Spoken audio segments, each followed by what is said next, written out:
بسم الله الرحمن الرحیم. ورونا ته شهزاد زکه داسې ګوري، ورونا ته شهزاد زکه داسې ګوري چې ځوانان د ماډل سکول دي لکه ستوري.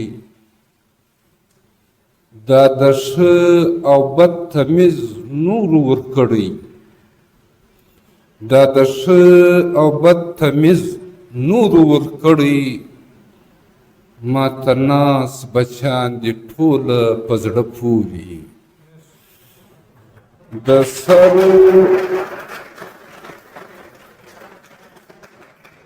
د سر کلیم الله صاحب چې د ماډل سکول پرنسپل، د کالج پرنسپل، هغه شخصیت، هغه څوک چې د علم د کتاب د قلم سره تړلی څوک، ګوکې د یوې ضلع خو یو، خو د یوه ښار نه یو سره. پکار دا و چې د دې ضلع د دې ښار سره تړلي څه علمي، څه سیاسي، څه فکري،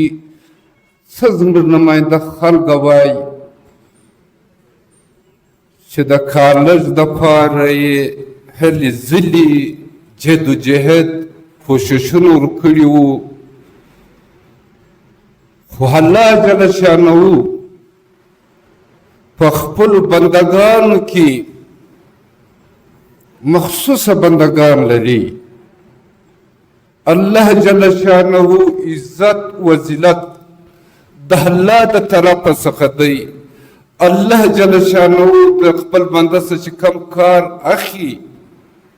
تاریخ د شخصیاتو د کارنامو ډک دی. هغه اعزاز بلکې زه دا وایم چې پر داپشین خصوصا پر ما د سر کلیم الله صاحب د احسان دی چې د علم کومه جنډه چې وه د ده په موجودګي کې، د ده په پرنسپلشپ کې دا ماډل سکول چې دی هایر سیکنډري سکول وګرځېدی. دا د تاریخ حصص وله، د سبا د نسلو دپاره حواله سوله، او دا به یو معتبر حواله وي. د قلم خاوندان، د کتاب خاوندان، تاسو ټول تاریخ وګورئ. دوی د رڼا خلق دي، لیکن د دوی کور د محلو نه دی، د خاورو وي. د خاورو کورونه چې کوم دي، دا و جهان ته، دا و دنیا ته رڼا ورکړې ده. او دغه اعزاز یې ور بیا د سر کلیم الله صاحب نصیب سولو، او دا به د تاریخ حصه وي. زه دته داد ورکوم، آفرین ورکوم، ویاړ پکوم، افتخار پکوم چې کومه ورځ افتتاح وه د همدغه خبره ما سر کړې وه چې زموږ د دغه سیمې علاقې چې کوم ترناوه یو تراټه ده، یوه ترناوه ده. د ترناوې چې کوم میډل سکول و، دا د ده په موجودګي کې د هاي سکول سلو، او دغه خپل یو شان دی. او دویم بیا چې د شیر محمد شهید چې موږ مچان سکول زور ورته وایي، ګورمنټ اف بلوچستان، د ده په شهادت باندې دغه نوم کښېښوی. دغه سکول کمپوزیشن و، کم معیار و، کم وقار و. په هغه کې بیا د سر کلیم الله صاحب ډېر هلې ځلې وې، ډېر جدوجهد و. او بیا خدای پاک دغه اعزاز ورکوي. دا ماډل سکول، دا سکول نه دی. زه یو خبره کوم سر کلیم الله صاحب چې یو ښار، یو علاقه، هغه په نمو سره یادیږي چې دا پښین دی، دا کوټه ده، دا کندهار دی، دا کابل دی. پښین هغه ښار دی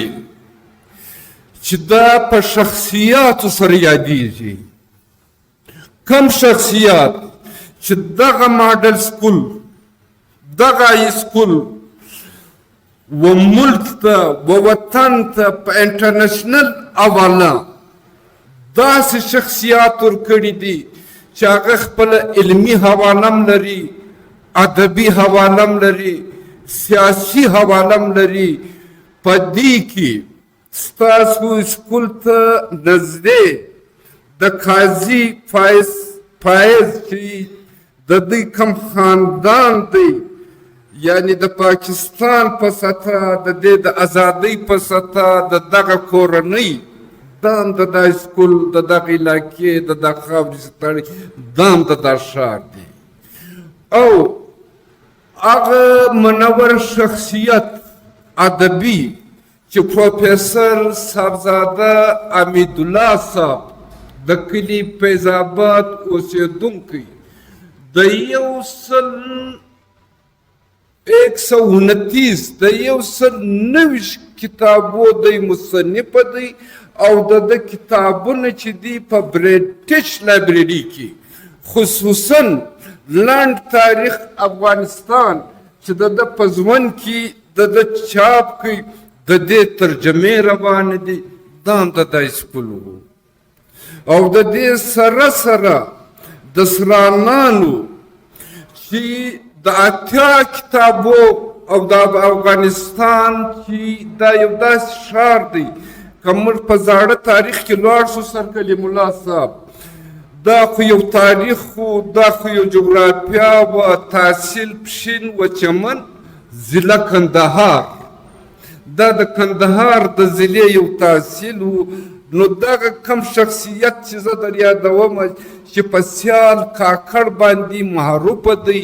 اصلي نوم چې دی ولی محمد دی، پروفیسر ولی محمد سیال کاکړ چې د 90 کتابو مصنف دی. دا هم د دغه سکول پیداوار دی. دغه طرز کله دا تاسو چې ناست یاست دا طرف به اوس اساتذه ته ناست و نه. او د دې سره سره ستر شهید، ملي شهید، خان شهید چې د نشنلیزم د مومنت شناخت او پہچان اوس ما سر کلیم الله صاحب کتلو هغه شی رالی و مختنه چې اتم پاس سرټیفیکټ یې د دغه سکول څخه اخیستی دی. او بیا د جدید دنیا د علم د هدف د فلسفې و د شعر چې ډېر لوی معتبر نوم دی او ډېر علمي شخصیت دی، د تاریخ پروفیسر دی، پروفیسر راز محمد راز صاحب کوم دی نه چې ما دی سره په یوه کالج کې و. دا هم د دغه سکول دی. څومره شخصیتونه دي. او چې دا ټیم ژوندی موږ ته یوه هیره ژوندۍ ده او هیره راته ګرځي. موقق مورخ عبدالکریم بریالی صاحب چې د دغه مچانو اوسېدونکی چې هم پروفیسر سلو، هم کمیشنر سلو، هم سیکریټري سلو، دا هم د دا سکول پیداوار دی. خبره زه ولې په دا کومه چې ما تاسو ته وویلې چې یو ښار په نوم سره پیژندل کېږي. پښین یو داسې ښار دی، دغه یو داسې تاریخ دی چې هغه په شخصیاتو سره پیژندل کېږي چې دا شخصیات ما تاسو ته کښېښولو او ستاسو په ذهن کې. او بیا تاسو یاست، تاسو خو زموږ هغه څوک یاست چې زموږ د نن زیری یاست او د سبا ستوري یاست. تاسو د نن حواله هم یاست، د سبا معتبر حواله هم یاست. په تاسو کې سیاستدان هم ناست دی، قانوندان هم ناست دی، ساینټسټ هم ناست دی، ادیب هم ناست دی، شاعر هم ناست دی، سفیر هم ناست دی. بلکې تاسو خو زموږ د روان ژوند د نوي امکاناتو نوی امکان یاست. ستاسو څه د قام، د ژبې، د خاک، د ښار، د وطن، د کور، د هر چا چې کوم دي هغه دومره امیدونه وابسته دي نه چې د راروان نسلو د ناروانو نسلو نمایندګان به ته یاست. زه خپله د دغه سکول پیداوار یم چې په 1970 کې د 1980 پورې زه په دغه سکول کې ومه. دا د دغه سکول برکت دی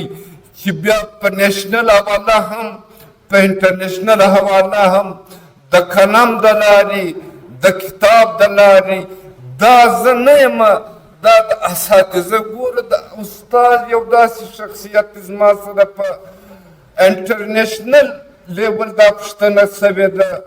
چې ته د استاد ډیفینیشن یا تعریف به څه وکړې. د هر چا خپل ډیفینیشن دی،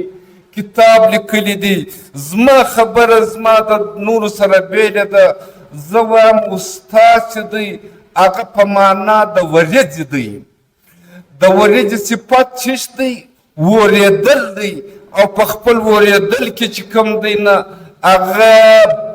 چې کوم دی کنجوسي نه کوي، بخالت نه کوي. دا ورځ چې کومه ده نه دا پر ګلانو هم هوري، په هځغیانو هم هوري. تاسو وګورئ چې د استاد ته چې څوک نږدې سوی دی، استاد په مانند چې دی هغه د بردارې درختې دی، د شاخدارې درختې دی، د میوهدارې درختې دی چې تا د لمره څخه ګوري، تا وسایه ته راولي، او که چیرې ستا تنده ووږې وي هغه میوه ورکوي، ته د میوې سم استفاده کولی سې. دا زما خپل ذاتي ډیفینیشن دی. ورنه د استاد خبره ما چې کوله، خبره ما کوله د قلم او د کتاب. دا قلم او کتاب داسې دی چې د دې د اهمیته سره د دنیا په تاریخ کې انکار نه دی سوی. د قلم د کتاب چې کوم حیثیت دی د دې څخه انکار نه دی سوی. او نن داسې دور دی، داسې وخت دی، هر وخت د قلم د کتاب ضرورت پیښ سوی دی. خو موجوده دور چې دی، موجوده کم وخت چې دی، د دې بهترین اتحاد چې دی هغه قلم و کتاب دی. ولې چې دا علم دومره ضروري دی، دا تعلیم دومره ضروري دی چې د دې علم ضرورت پروند هم و، نن هم دی، سبا هم دی. او بیا دا قلم و کتاب یو داسې بهترینه اصله ده، هتیار دی چې د نن دشمن چې کوم دی هغه دومره زورور دی، دومره زورور دی چې هم عیار دی هم مکار دی. د دې عیار دشمن، د دې مکار دشمن، د دې زورور دشمن چې کوم دی د دې مقابله چې کومه ده هغه ته په احتیاط سره کولی سي. او ستا احتیاط چیش دی؟ هغه ستا قلم و کتاب دی او ستا علم دی. په دې چې ما یو ځای ویلي هم دي چې تیارې هسې په اوښکو سفر نه کوي ملګرو، تیارې هسې په اوښکو سفر نه کوي ملګرو. تیارو ته په سرو به څراغونه اخلو. شهزاده څه جواز اوس د دې ژوند پاته دی دلته، شهزاده څه جواز اوس د دې ژوند پاته دی دلته. لاشو ته هر سهار چې کفنونه اخلو. دا یو داسې دور دی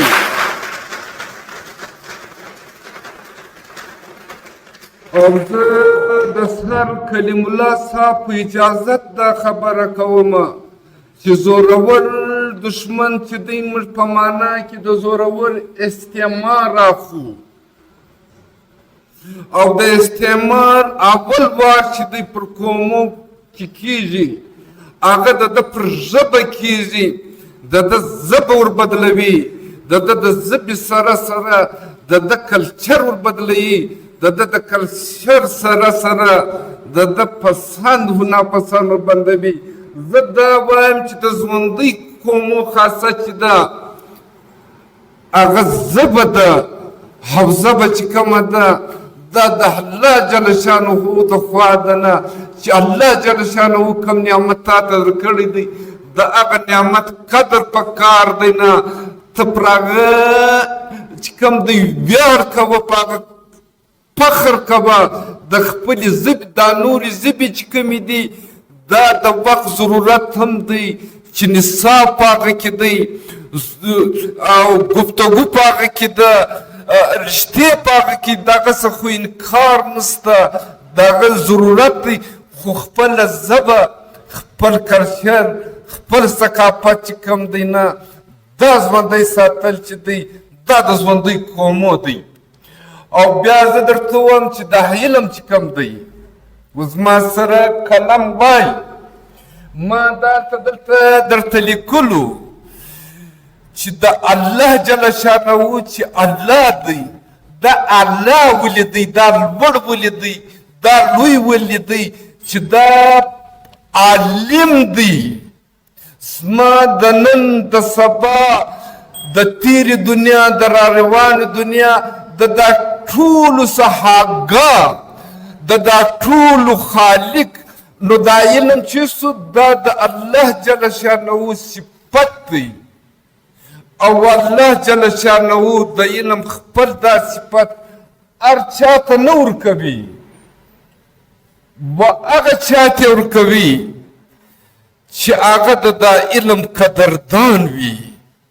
چې د دا علم سمبالوي څومره عالمان دي تاسو تاریخ وګورئ او بیا زه یو خبره بله درته چې دا څه کتابونه د قرآن و د حدیثو د فقې د کتابونه باقي قلمکارانو چې کوم کتابونه لیکلي دي چې لایبرریان یې په ډک دي هغه په دې دي چې الله جل شانه ویلي دي لقد خلقنا الانسان فی حسن تقویم د کائنات سرتاج دی دغه انسان دی لیکن زما نظر हर सांस लेने वाला इंसान नहीं और सीने में धड़कने वाला दिल हर धड़कने वाला दिल नहीं इंसान की भी अपनी पहचान है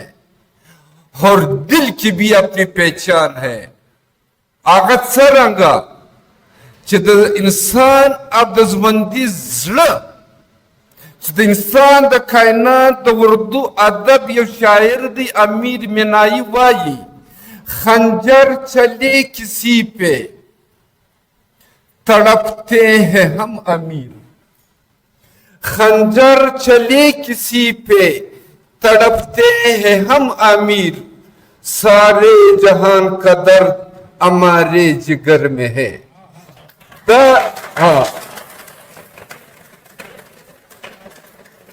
او د دې مثال زه درکمه د اوس خو د جدید دنیا جدید دور دی او دا ته حیرانېږئ مه په تاسو کې د ساینس طالب علمان ناست دي د بایو د ناست دي چې دا اوس چې کوم دا موجوده ایجادات چې دي دا موجوده ساینس چې دی د انسان په وجود کې د انسان د رشتې سره تړلي په لکو نه په کروڑو نه په کربو خلیات دي نو چې چیرې لکونه سي چیرې کروڑونه سي چیرې اربونه سي موجوده چې ما لیټسټ ریپورټ ویلی دی در اوسه پورې چې د ساینس کوم ایجادات دي کوم کمالات دي نه وایي صرف 20,000 کلیات چې دي دا اکټیویټ دي اکټیو دي چې دغه ایجادات دي نو دا که ګرده سو بیا په مځکو اسمان بیا پر کوم ځي وي نه دا د 20,000 اکټیو کلیات دغه کمال دی او ورنه د انسان په وجود کې خو په لکو په دغه خو وایي نه وایي ادب چې کوم دی ادیبان چې کوم دي دا د ټولنې دا د معاشرې دا د قام سترګې وي دا ماضي هم ویني دې ته لمحه موجود دا اوس چې د لمحه موجود ده دا د third eye والا دي دا د سبا د men who saw tomorrow ٹھیک سو دا هغه ستره چې دې ته تډ آی وایي او په دې ته بصیرت وایي چې دا ستا د سبا ورځ چې کوم ده د هغه نمایندګي درکوي د هغه زیری درکوي نو دغه ساینس چې کوم دی د ساینس په کمالاتو باندې ادب څه وایي وایي हमारे दौर में तस्खीर महताब हुआ دا سپوږمۍ ته انسان رسېدلی دی او د تسخیر معنا یو شی کابو کول دی او هغه په کنټرول کې راوستلی महताब سپوږمۍ ده हमारे दौर में तस्खीर महताब हुआ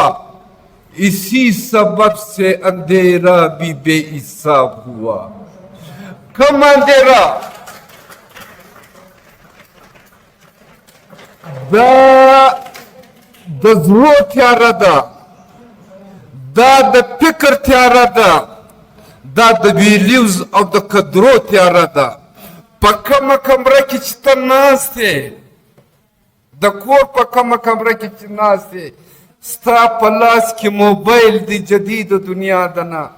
د یوه بټن په کلیکېدو په 20,000 میل په فاصلو چې څوک وي نه صرف دا چې ته یې وینې بلکې ته یې اورې هم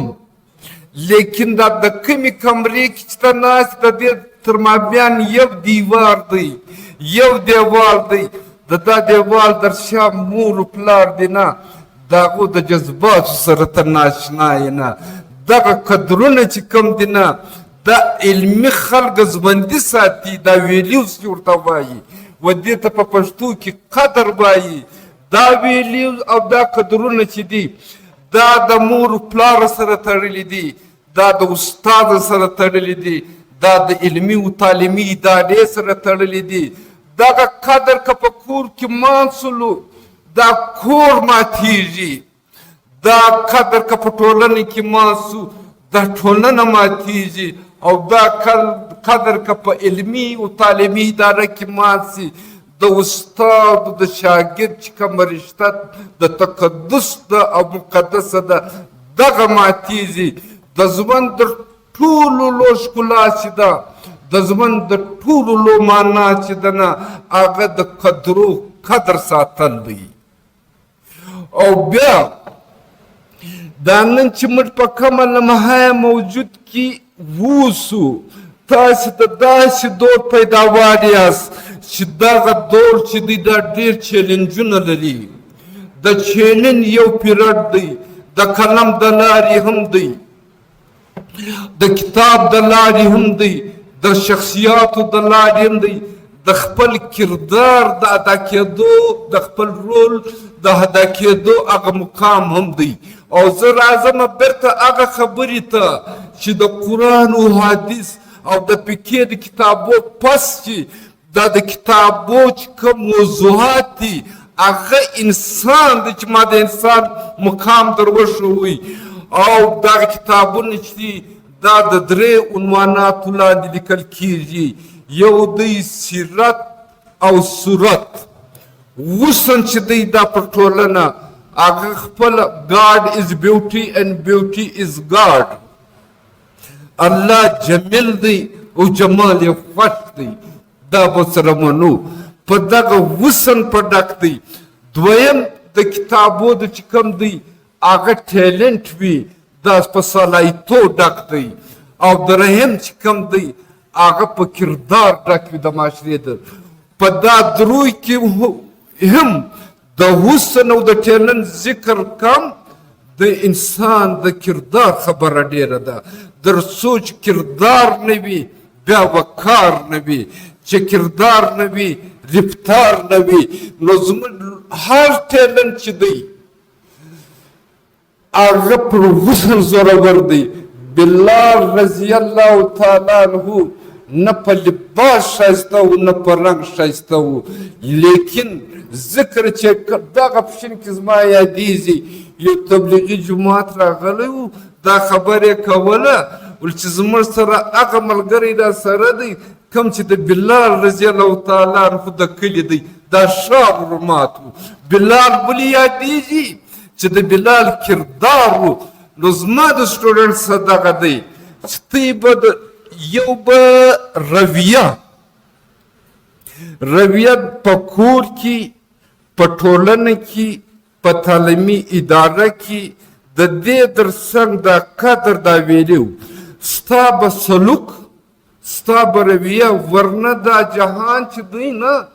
دا د سمندر په کنارے آباد دی و یہ شہر سمندر کے کنارے پہ ہے آباد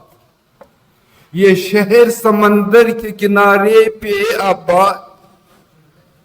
اس شہر میں رہنا ہے تو اوقات میں رہنا دا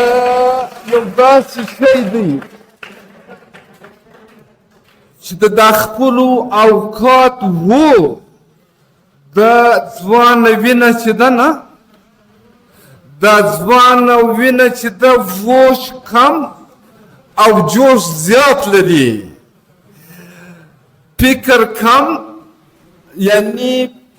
سمج لږ لري د سمج او د فکر دپاره چې دی ستا به تعلق د استاد سره وي ستا به تعلق د کتاب سره به وي ما په ابتدا کې تاسو ته وویلې چې پټې خبرې پټې وي لیکن داسې انسانان شته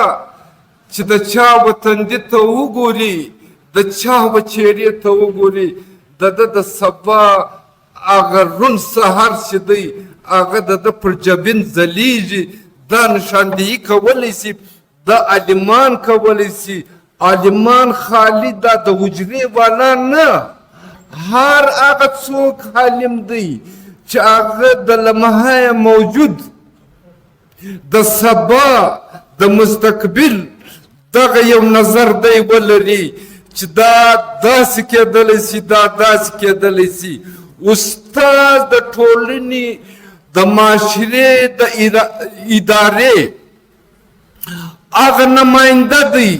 چې هغه ستا تېره لمحه هم درښایي لمحه موجود هم درښایي ستا مستقبل چا چې د استاد او د کتاب تر څنګ ژوند کړی وي قسم پر واخلئ چې دا د سبا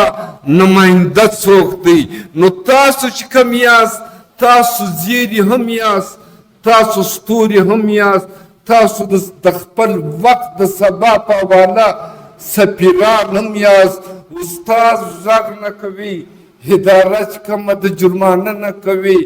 ما درته ویل د وریځې مانند دی پر هڅغانو هم اوري پر ګلانو هم اوري دا دغه خاورې په یو خاوره تاسو لیدلی یو رنګه باران اوري یو ځای دونګې راشین سوی وي یو ځای لږ راشین سوی په مابین کې تاسو لیدلي داسې خالي مځکه هم وي نه شی نه یې په راشین سوی یو استاد وي یو نصاب وي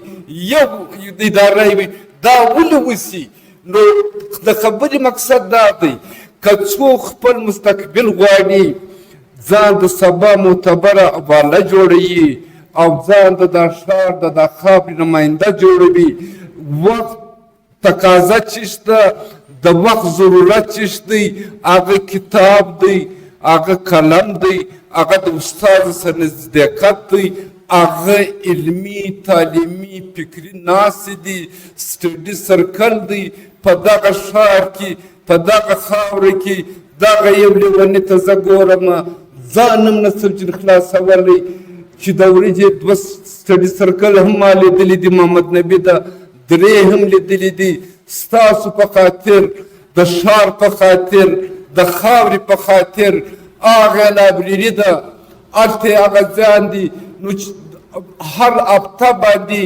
په هر هفته کې 2 واره د دوی علمي ناست هم وي دغه لایبرري دپاره د جوړېدو دپاره دا یوه تای خبره لازم کوم بیا که ستاسو یو سوال و دا هغه لایبرري ده چې دا د انګریز په دور کې دا زموږ د سرتیرو زموږ د مشرانو ستا خبرې کوله دا د نن کتاب خبرې کوله ګور یو داسې دور راغلی و چې رښتیا خبره رښتیا چا نسو کولی. زموږ یو عثمان قاصی یو قلمکار تېر سوی دی سیاسي، هغه وایي نه وایي ښکاره ویل خو یې پرېږده، ښکاره ویل خو یې پرېږده، زه په غلا ویلی نه شم. رښتیا خبره دا ده چې رښتیا ویلی نه شمه. دا به د ده یو جرم و. د دغه سرتیرو د سر قرباني ده، د جیلو قرباني ده چې نن چې کوم دی په کلاس کې پښتو ویل کېږي، استاد پښتون دی، علاقه پښتانه ده. دغه ما ته سر کلیم الله صاحب سره په پرنسپل افیس کې خبره کوله، ما په 1882 کې یو تجویز راغلی و چې دا خاورې ته به 11 پرایمري سکول ورکوو. بیا چې کوم چا دا تجویز ورکړی و هغه په 1892 کې مړ سولو، خو په 1895 کې دغه 11 سکولونه جوړ سولو. یو د شین پرایمري سکول و چې اوس دا د هایر ایجوکیشن دا د کالجه پورې ورسېدی، دا ماډل سکول. یو د ګلستان ده و، بیا د ژوب ده و، بیا د لورلایي ده و. دا ګوره دا پرایمري سکول دلته نن خو تا ته په قدم قدم علمي و تعلیمي اداره ده، او د دا سکول څخه داسې شخصیات او تاریخ تړلی دی چې سړی څومره پرګایي او دا شوق هغه وخت راځي. ګوره یو خو دا د نصاب کتاب دی، د دې ویل د دې دپاره ضروري دی چې ویې نه وایې په پاسېږې نه په پوهېږې نه. یو د غیر نصابي کتابونه ویل چې هغه تاریخ دی، هغه پالیټکس دی، هغه مذهب دی، هغه دین دی، هغه شخصیات دی. دا ویل ډېر ضروري دی. زه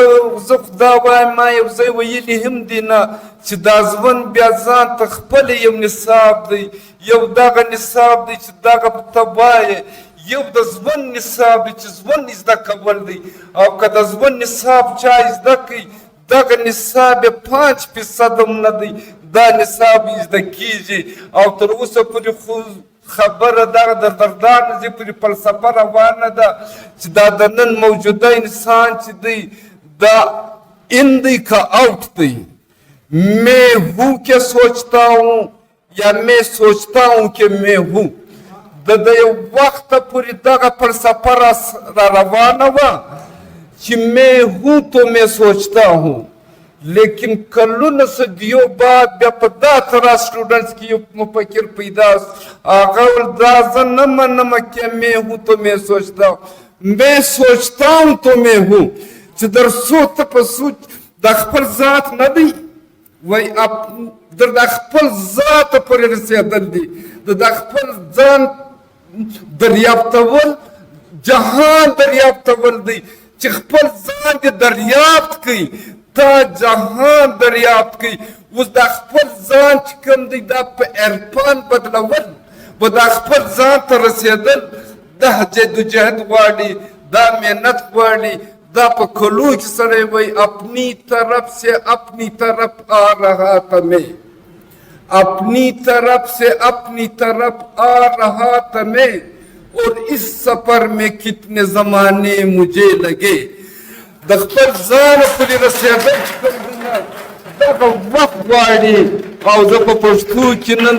در دې لا دروازې کړمه چې یو مقام ته رسېږي، یو نوم ته رسېږي، یو شخصیت ته رسېږي. هغه به د اوږدو وختو انتظار کوي، د اوږدو فاصلو انتظار. وایي څنګه زر دې ولیمو ته اوښکې رالې، څومره زر دې ولیمو ته اوښکې رالې، د یار دید ته زمانې تېرول غواړي. دا به ته کلونه سفرونه کوې، د کلو بعد به ورسېږې. نو آخري خبره دا ده، آخري خبره زه دا درته وکړم نه ستاسو د مور و پلار، د والدین، د اساتذه، د علاقې د نن د سبا ډېر امیدونه تړلي دي. د دې په امیدو به زه او ته موږ ټوله د پوره کتلو پوره کوشش کوو انشاءالله سمه ده. اوس که ستاسو په ذهن کې یوه خبره زه در وکړم داسې نه چې سوال دی نو ضروري نه ده چې ستا د سوال وي او زه د جواب درکړم. ما یو جرمني پروفیسر وایي سر هغه د کال په اینډ کې و خپل سټوډنټس ته دغه وایي چې نن زما هغه سوال پوښتنه مو وکړئ چې زما سره جواب نه وي. هغه ورته وایي سر موږ داسې سوال ولې وپوښتو چې ستا سره جواب نشته؟ هغه ول په دې یې وپوښتئ چې سوال به نن وسي جواب دپاره بې سبا خلک راسي، سوال به نور سي، سوال به تاریخ سي. سر تا یو شاعري کې زما د اکا په موبایل کې ما ویلي تا په علماو پسې دغه کړی سر تا ول کومه د غوا د رقم تا یو شعر پسې جوړ کړی تا ول لنګه غوا د لوی شایه مدرسه. نو سر په هغه شاعري باندې زما سر نس خلاص نو د هغه شاعري زما په ډېر ټایم په زړه کې ول. ما زه به ستا څخه پوښتنه کوم سر چې د هغه شاعري مقصد څه شول؟ ته یې بار بار ته ووایه لنګه غوا څه شي؟ سر دا رقم یو شعر ولو تا لیکلی و سر. نو زما ما لیکلی و سر تا ویلی ولو سر زما په خیال چې تا یو شعر ولي نو ما بیا په زړه کې ومال زه به سر وخت که مې پیدا کړي سر ما زه پوښتنه کوم چې د دې شاعري مقصد څه شولو سر؟ شاید ما نه یي ویلی بل ته راځي زه بیا در وښایم ګر څه بدل غوا زه در وښایم نه. زموږ د دغه علاقې د خوشحال بابا 4.5 کاله کېږي. دا خو زه پر ادب نه یم درته قیدلی په علم و په دغه و چې د ادب په معاشره کې رول چشتی کردار یې چشتی. د 4.5 کاله بعد چې مزاحمتي ادب تاج پر سر سلو هغه قاضي بابا ته ملا عبدالسلام ماشیزي ته چې د چمن اوسېدونکی دی هغه یو ځای ویلي وو داسې ویلي وو نه ویلې زه خو هم په تاسو پړ عبدالسلام یم زه خو هم په تاسو پړ عبدالسلام یم چې کوئ په لنګې میږو کې اذان ما دا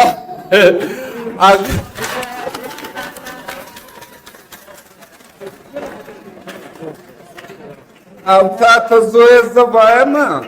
دغه ستا خبره صحیح هم ده. نن که اوس دلته خو یو داسې خبرې چې لږ رښتیا ووایه لږ جرأت ووایې لږ دا خپل طالب علمان پوه کړې پر اظهار هم پابندي ده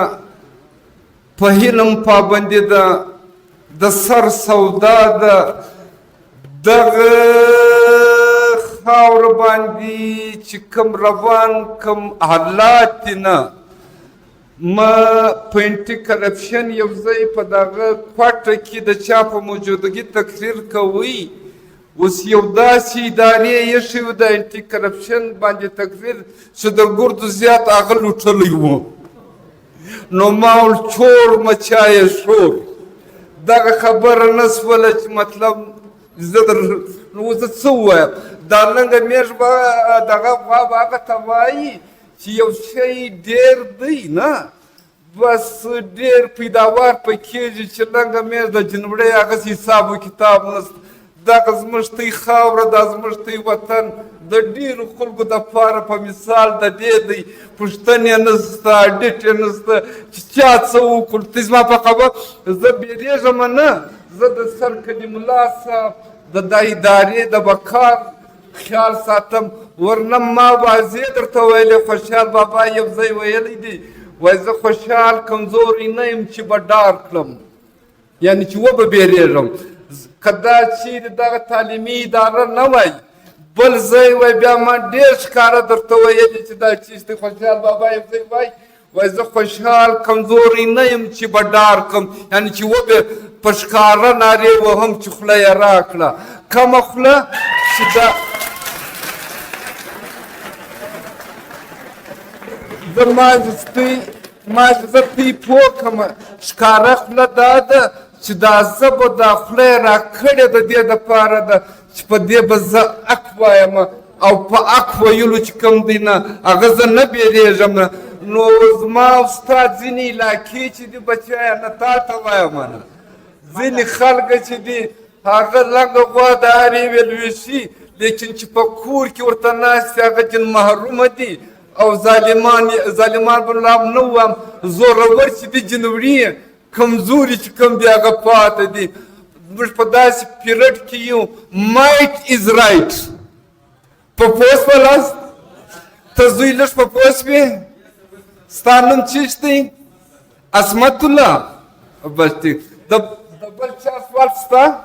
سمت خان د محمود خان پلار هغه ته په څوک سکول ویلی دي سبسکیټ فروټ سر هغه په څوک سکول ویلی سبسکیټ فروټ سر دا یوه خبره دا به زه در وښایم که څه هم د سر کلیم الله صاحب د خوا پر ما پابندي ده د بل چا عنوان دی د بل چا سبجیکټ دی ما درته وویلې چې دا سکول چې موجوده ریکارډ دی د 2013 سره شروع دی د 1913 سره شروع دی چې بیا ما درته وویلې چې په 1895 کې چې د صوبې دپاره کوم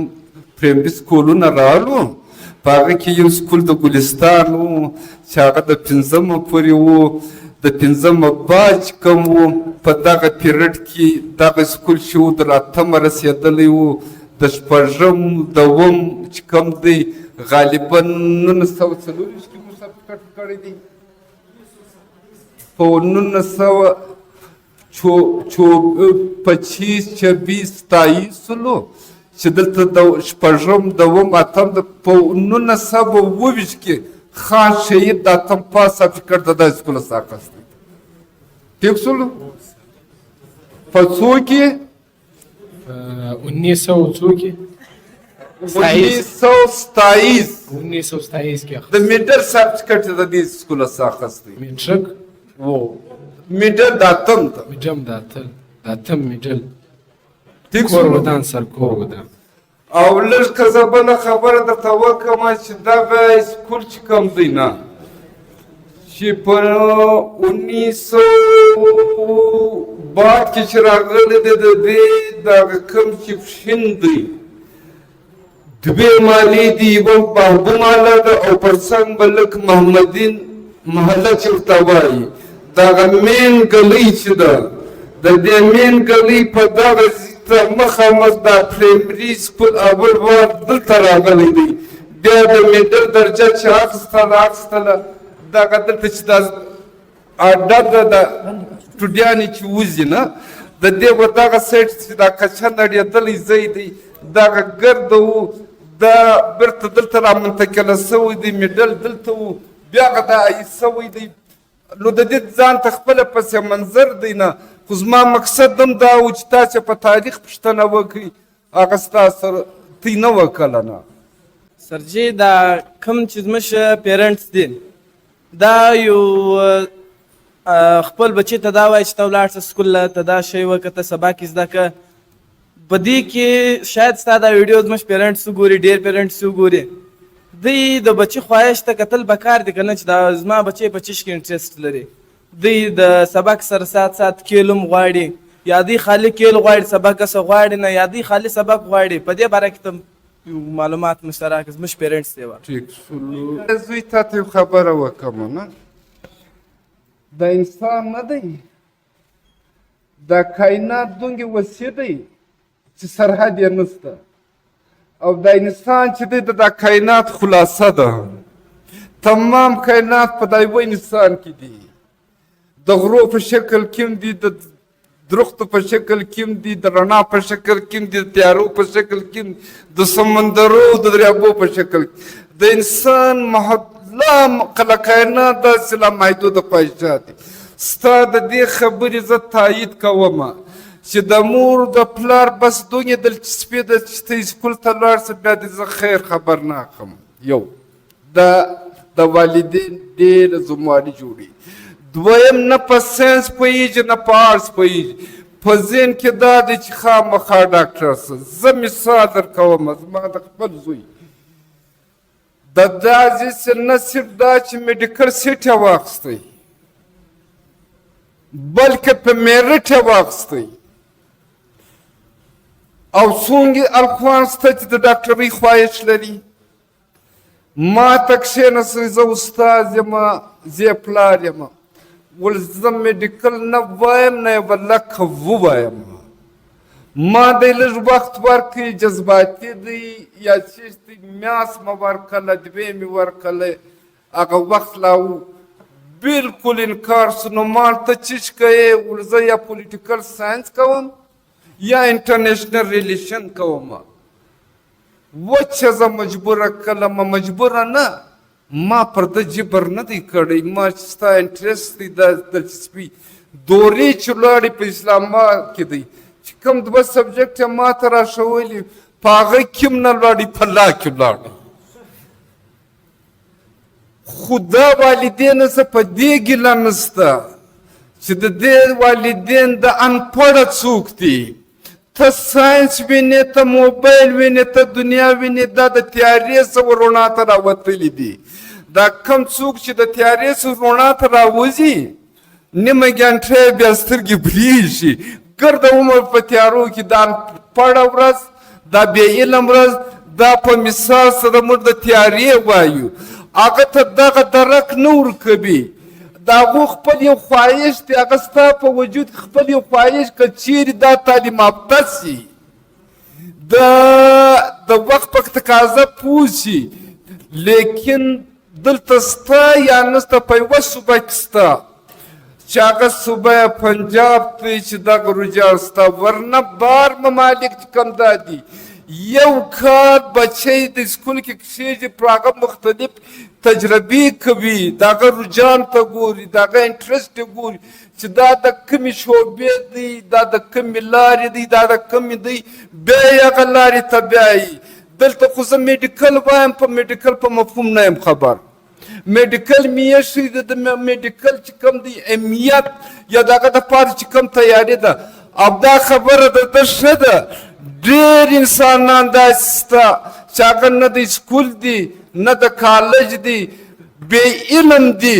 لیکن د دنیا په مزینمونه هم در اخیستلی شم چې د دنیا په سطح انټرنیشنل خپل یو پهچان پیدا کړی دی دغه زما استاد د ښار نه دی سلطان ګولډن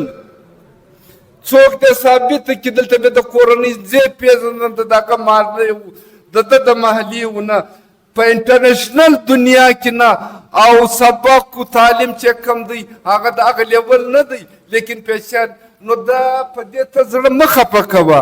زما استاد د والدین محرومیت چې کوم دی هغه انپړه دی هغه د وخت په ضرورت د وخت په تقاضا د وخت په معیار نه دي خبرې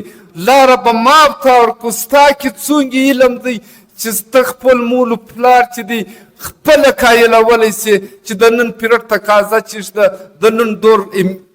ضرورت چې شته سمه ده زوی جهان جهان